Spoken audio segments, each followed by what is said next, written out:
ស្រីបងប្អូនថ្ងៃនេះមកបង្ហាញពីឧបករណ៍ចាប់កញ្ចែដែលខ្ញុំប្រើទៅវាមានប្រសិទ្ធភាពល្អនៅក្នុងចក្ររបស់ខ្ញុំហើយខ្ញុំក៏មានលក់ដែរក៏ប៉ុន្តែការកម្មងគឺវាត្រូវការរយៈពេលបន្តិចតែបើសិនជាបងប្អូនត្រូវការអាចកម្មងបាន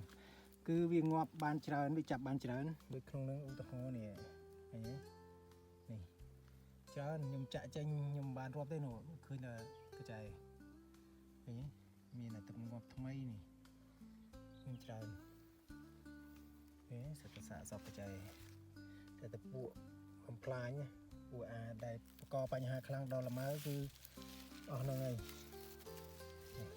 មានច្រើនអានេះគឺជាសាកសពដែលខ្ញុំចាក់ចោលអស់មកកណោផ្សេងខ្ញុំទុំចាក់ចោលថ្មីទេនេះ